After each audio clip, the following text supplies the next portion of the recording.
नमस्कार। नई परख पर आप सब लोगों का स्वागत है।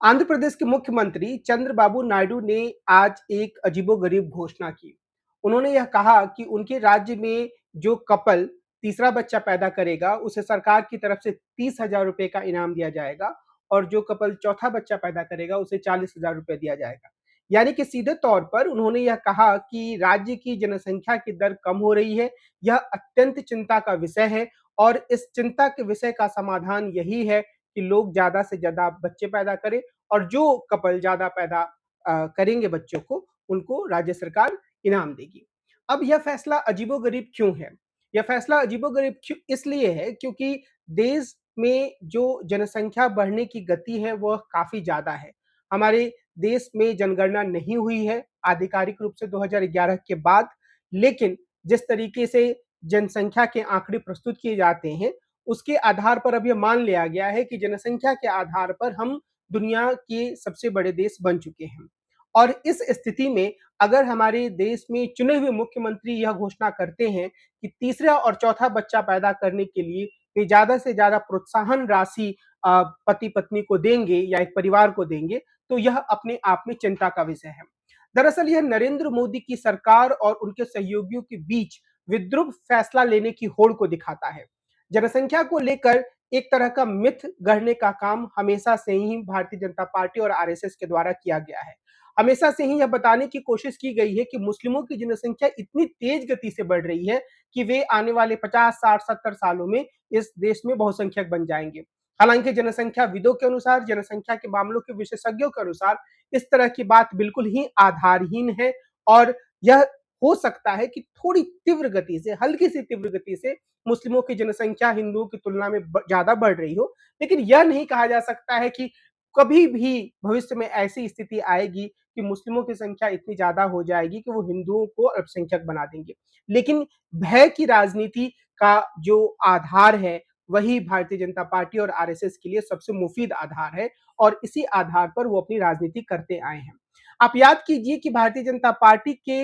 एक सांसद ने संसद में एक प्राइवेट बिल प्रस्तुत किया था जिसमें उन्होंने कहा था कि अगर 2 से ज़्यादा किसी के पास बच्चे हैं, तो उसके चुनाव लड़ने पर प्रतिबंध लगा देना चाहिए। और निश्चित रूप से जब भी वे ऐसी बातें करते हैं तो उनके निशाने पर मुस्लिम समुदाय के लोग होते हैं, उनके बारे में उन्होंने कई तरह के मिथक गढ़ रखे हैं। अब हाल के दिनों में यह स्थिति आ गई कि आरएसएस के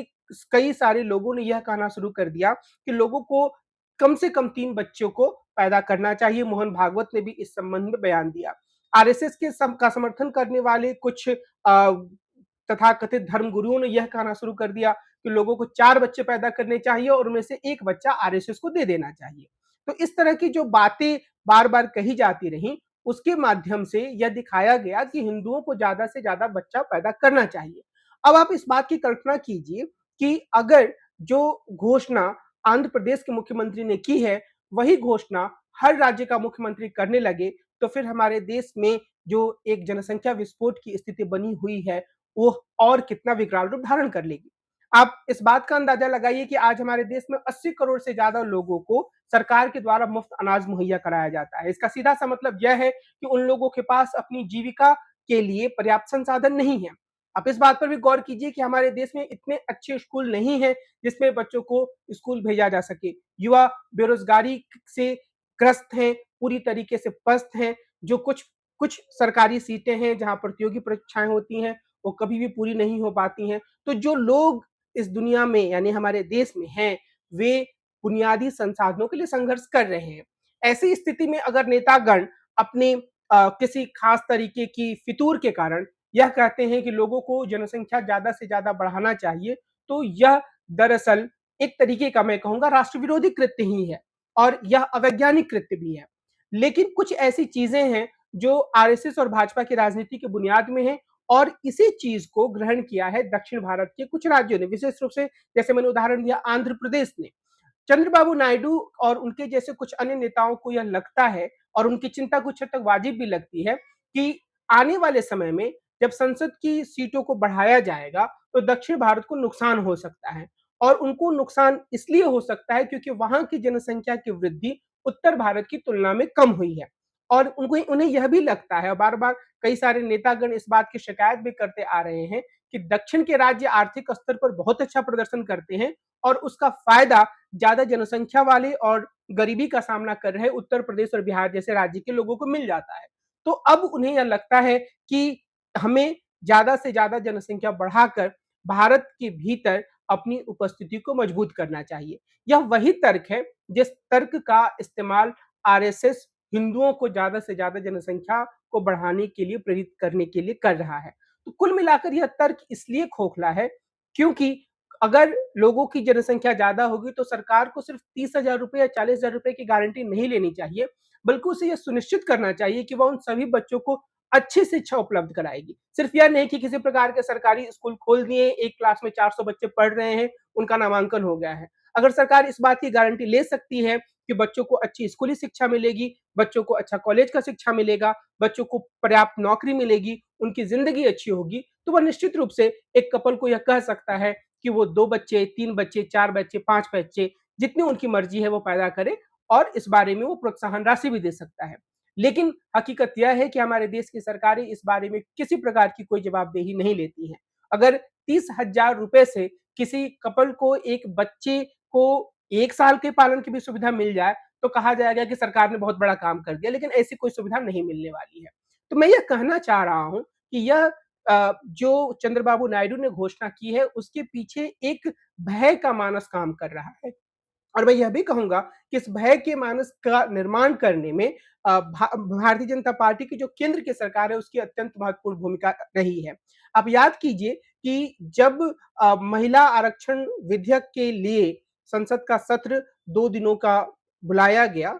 और उस सत्र में इस बात पर काफ़ी चर्चा की गई कि इसी समय से हम लोग महिला आरक्षण विधेयक को लागू कर देते हैं और उसके सहारे परिसीमन के प्रस्ताव को रखा गया। तो उसमें तमाम तरह के दावों के बावजूद जो विश्वस्त खबरें आई वो यही कि दक्षिण भारत की सीटें कम होंगी। तो एक जो भय का वातावरण दक्षिण भारत में बन रहा है, एक अविश्वास का वातावरण जो बन रहा है, केंद्र की सरकार उसे दूर करने में पूरी तरीके से नाकाम रही है। और जो दक्षिण भारत के राजनेता हैं, चंद्रबाबू नायडू जैसे राजनेता, उन्होंने सीधे तौर पर परिसीमन का तो विरोध नहीं किया। वे कभी भी नरेंद्र मोदी की सरकार से पिछले 2 सालों में यह माँग करते हुए नज़र नहीं आए हैं कि हम आपको समर्थन दे रहे हैं, तो आप हमारे राज्य को और ज़्यादा संसाधन दीजिए। हालाँकि पहले साल के बजट में नरेंद्र मोदी ने खुलकर तमिलनाडु और बिहार को संसाधन दिया था, पर ज़मीनी स्तर पर, वास्तविक स्तर पर लोगों को कितना फ़ायदा हुआ, इसके बारे में कोई विश्वस्त जानकारी नहीं है। तो आंध्र प्रदेश के लोगों के लिए सही फ़ायदा माँगने की बजाय इस तरह की घोषणाएँ करके चंद्रबाबू नायडू अपने राज्य के लोगों के मन में अन्य राज्य के लोगों के प्रति एक तरह की दुर्भावना पैदा करना चाहते हैं, असुरक्षा की भावना पैदा करना चाहते हैं और वे उन्हें यह बताना चाहते हैं कि उनकी जो अपनी संस्कृति है, उनका जो अपना अस्तित्व है, वह खतरे में आ सकता है अगर वह ज़्यादा बच्चे पैदा नहीं करेंगे तो। लेकिन अगर हम एक देश के रूप में सोचें, अगर हम एक राष्ट्र के रूप में सोचें, तो हमें इस बात को मानना पड़ेगा कि हमारे लिए जनसंख्या एक बड़ी समस्या है और अगर हमारे नेतागण इसी तरीके से मनमर्जी से काम करते रहें, अपने तुच्छे राजनीतिक फ़ायदों के लिए बयानबाज़ी करते रहें, लोगों को उकसाते रहें, तो हम इस समस्या को सुलझा तो नहीं पाएँगे, बल्कि यह समस्या इतना विकराल रूप धारण कर लेगी कि आने वाले समय में हमारे देश में संसाधनों को लेकर और गहरा संघर्ष छिड़ सकता है और वह हिंसक संघर्ष का भी रूप ले सकता है। इसलिए समझदारी इसी में है कि केंद्र सरकार वैज्ञानिकों के साथ मिलकर, जनसंख्याविदों के साथ मिलकर, पब्लिक पॉलिसी के विशेषज्ञों के साथ मिलकर इस बारे में एक स्पष्ट नीति बनाए कि किस तरह की रणनीति उसे जनसंख्या के बारे में अपनानी है। मैं यहाँ पर एक छोटी-सी बात का उल्लेख करना चाहूँगा कि भारत में जब परिवार नियोजन की शुरुआत हुई, तो उसमें जवाहरलाल नेहरू ने राजकुमारी अमृत कौर को काफ़ी स्वायत्त भूमिका दी और वो एक ऐसे प्रधानमंत्री थे, जो आम तौर पर अपने कैबिनेट के साथियों को भी महत्वपूर्ण काम देते थे, बल्कि उन्हें एक स्वायत्त भूमिका देते थे। तो राजकुमारी अमृत कौर ने यह फैसला किया कि भारत में परिवार नियोजन बलपूर्वक नहीं होगा, बल्कि वह शिक्षा के माध्यम से होगा। लोगों को यह शिक्षित करने का प्रयास किया जाएगा कि उन्हें परिवार नियोजन क्यों करना चाहिए, उन्हें क्यों उतने ही बच्चों को जन्म देना चाहिए जिनका पालन-पोषण वो अच्छे तरीके से कर सकें और जिनका वो बेहतर भविष्य निर्माण कर सकें। और इसी के आधार पर धीरे-धीरे करके परिवार नियोजन कार्यक्रम को चलाया गया। आप में से अधिकांश दर्शकगण यह पाएँगे कि आपके आस-पास के मित्रों में जो भी लोग शिक्षित हैं, उनका परिवार छोटा है और वे अपने परिवार के बच्चों को बेहतर भविष्य दे पा रहे हैं। बनिस्बत उन लोगों के जिनका परिवार बड़ा है, तो वो शिक्षा में भी थोड़े पीछे हैं और वे अपने बच्चों को बेहतर भविष्य भी दे पाने में असमर्थ हैं। तो इस रूप में अगर हम पूरी जनसंख्या की स्थिति को देखेंगे, तो हम ये पाएँगे कि बच्चों को बेहतर भविष्य देना, देश के लिए बेहतर भविष्य का निर्माण करना तभी मुमकिन है, जबकि एक सुविचारित नीति हो और उस सुविचारित नीति में 1 या 2 बच्चों को ही प्राथमिकता दी जाए। बजाय इसके कि हर कोई यह कहने लगे कि हमारी अपनी संस्कृति, हमारे अपने रिलीजन के लोगों की पहचान, हमारे अपने कास्ट के लोगों की पहचान धीरे-धीरे खतरे में है, तो हम ज़्यादा से ज़्यादा बच्चा पैदा करें। ऐसा करके हम परिवार के स्तर पर अपने लिए संकट को निमंत्रित करेंगे और राष्ट्र के स्तर पर भी हमारे लिए संकट काफ़ी गहरा होता जाएगा। इसलिए चंद्रबाबू नायडू की घोषणा हास्यास्पद है और मुझे लगता है कि यह देश के लिए जो एक समर्पण की भावना होती है, उससे भी काफ़ी अलग है, अजीबो-गरीब फैसला है और इसके बारे में तत्काल ही केंद्र सरकार को उनसे बातचीत करनी चाहिए और केंद्र सरकार को इसके बारे में एक स्पष्ट नीति जारी करनी चाहिए,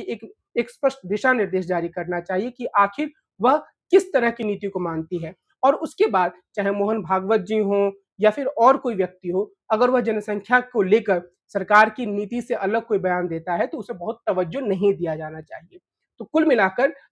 इस मुद्दे पर एनडीए और एनडीए के भीतर के जो घटक दल हैं, वो जिस तरीके से काम कर रहे हैं, मुझे ऐसा लगता है वह देश विरोधी कृत्य के रूप में है, समाज विरोधी कृत्य के रूप में है, आने वाली पीढ़ियों को खतरे में डालने वाला है और इससे ज़रूर बचा जाना चाहिए और इसका विरोध किया जाना चाहिए। आज की अपनी इस चर्चा को मैं इसी बिंदु पर विराम देता हूँ। हम कल फिर मिलेंगे और एक अन्य मुद्दे पर विस्तार से चर्चा करेंगे। नमस्कार।